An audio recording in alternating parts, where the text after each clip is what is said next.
Hello বন্ধুরা, সবাই কেমন আছো? আশা করছি সবাই খুব ভালো আছে আর আমিও খুব ভালো আছি।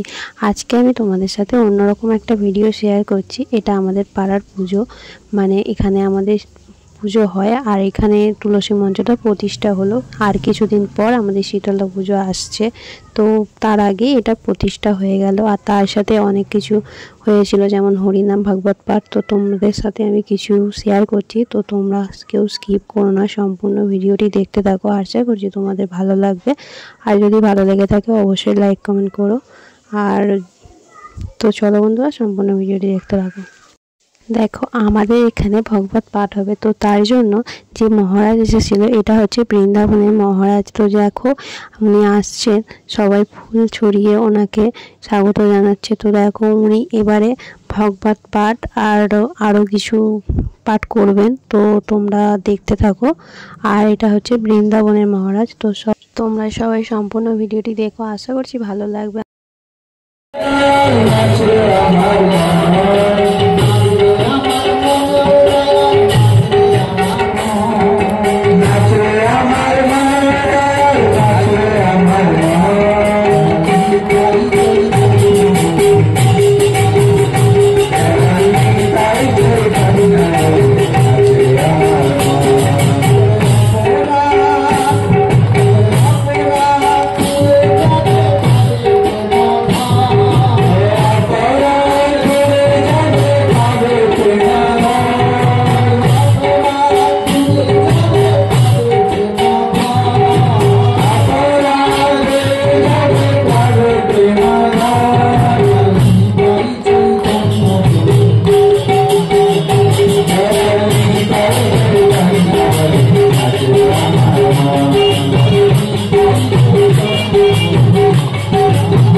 साधु संग साधारण भाग्यते पाওয়া যায় না। সাধু संग সাধারণ ভাগ্যতে পাওয়া যায় না। যাদের উপরে গোবিন্দের বিশেষ কৃপা হয়, হে পার্বতী, তখন জীবনে এই সাধু संग আর এই ভগবানের কথা শ্রবণ করতে পাওয়া যায়। এই ভগবানের কথার এত দুর্লভ। सुखदेव गोस्वामी परीक्षित महाराज बोले, हे परीक्षित, बोले स्वर्ग सत्य कैलासे वैकुंठ नास्ते रसः। मन दिए सुनो, आज के हमारा जे सौभाग्य के प्राप्त करे छी, बच्चन स्वर्गते देवता रूपे जन्म निले ओ ये सौभाग्य तुम ताराओ पाए। यदि कुथाय जगन श्री सुखदेव गोस्वामी परीक्षित महाराज के श्रीमद भागवत कथा শ্রবণ করাতে যাচ্ছে তখন স্বর্গ থেকে যে 33 কোটি দেবতা তারা অমৃত কলস নিয়ে এসেছে। এই বাচ্চাগুলো কাদের সাথে বসাও নিজের কাছে, এই বাচ্চাগুলো কাদের সাথে। এই জন্য যখন সমস্ত দেবা দেবীরা স্বর্গ থেকে এই অমৃত কলস নিয়ে এসেছে, বলে হে সুখদেব গোস্বামী তুমি পরীক্ষিতকে এই যে শ্রীমদ ভাগবত কথা শ্রবণ করাতে কেন যাচ্ছে, মন দিয়ে শুনুন। আজকে আমরা কত সৌভাগ্যবান। বলে এনাকে শ্রী শ্রীঙ্গি ঋষি এনাকে অভিশাপ দিয়েছে, সপ্তম দিবসে এনাকে তক্ষক দর্শন করবে এই জন্য। বলে চিন্তা করবে আমরা স্বর্গ থেকে অমৃত কলস নিয়ে এসে নাও, এই পুরো অমৃত কলসটি নিয়ে নাও, নিয়ে এটা পরীক্ষিত মহারাজকে পান করে দাও, তিনি অমরত্বকে প্রাপ্ত করিবেন। কিন্তু এই যে শ্রীমদ ভাগবত কথা আপনি কৃপা করে আমাদের শুনুন।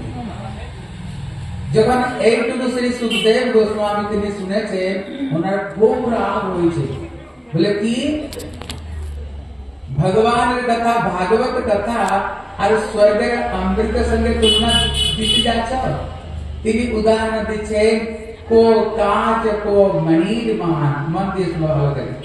আজকে আমরা যে ভাগবত কথা বা ভগবানের কথা শুনছি, উদাহরণ দিচ্ছেন যদি আপনার কাছে একটা কাচের একটা টুকরা আছে, আপনি এইটা নিয়ে একজন ব্যক্তিকে দিন, বলুন আপনার কাছে যে পারসমণি আছে, পারসমণি কথা শুনেছ? বলো তো দুইটা কি হয়? সোনা। এই যে লোহাটাকে যে সোনা বানিয়ে দিয়ে, লোহাটাকে যে সোনা বানিয়ে দিয়ে টাচ করলে পরে যদি একটা কাচের টুকরো নিয়ে বলে আপনি এই কাচের টুকরোটা নিয়ে নিন আর আপনার কাছে যে স্পর্শমণি আছে দিয়ে দিন, আপনি দিবেন? আরে বলো দিবে কি না দিবে? দিবে না। সেই রকম ভাবে এখানে উদাহরণ দিচ্ছে এই যে ভগবানের কথা, এই যে সাধু সঙ্গটা কি, এইটা হলো একটা স্পর্শমণি সাথে উদাহরণ দিয়েছে। আর যে স্বর্গের যে অমৃত তাকে তাকি ভাবে উদাহরণ দিয়েছে, এইটা হলো একটা না, এইটা হলো একটা কি, এইটা হলো একটা কাচের সদৃশ। হ্যাঁ, এই জন্য এই যে ভগবানের কথা সাধু সঙ্গ সাধারণ ভাগ্যে পাওয়া যায় না।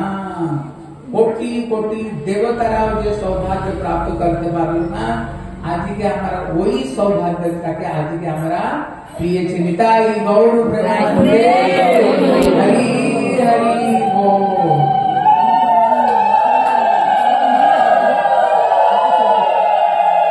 দেখুন আপনারা এখন প্রয়াগেতে কুম্ভ মেলা হচ্ছে, কেউ কেউ গিয়েছিলেন? হাত তুলে দেখি একটা মা দিয়েছিল, আর কে দিয়েছে শুনে থাকবে। কোটি কোটি লোক ওখানে স্নান করছে, কোটি কোটি লোক। ওই মৌন অমাবস্যা তো এত লোক ওখানে হয়েছিল, এত লোক হয়েছিল, কত লোক তো মারাও গিয়েছে, কত লোক মারা গিয়েছে। মন দিয়েছে না কেন? ওই যে প্রয়াগেতে কুম্ভ মেলা, এটা হচ্ছে মহাকুম্ভ, কুম্ভ নয়, এটা হলো মহাকুম্ভ। দেখো সেটা শেষ হয়ে যাবে এবারে, তাই সবাই একটু দুহাত তুলে নাচছে। তো তোমরা দেখতে থাকো শেষটা। আর কেমন লাগলে অবশ্যই তোমরা লাইক কমেন্ট করে জানিয়ে সবাই খুব ভালো থেকো।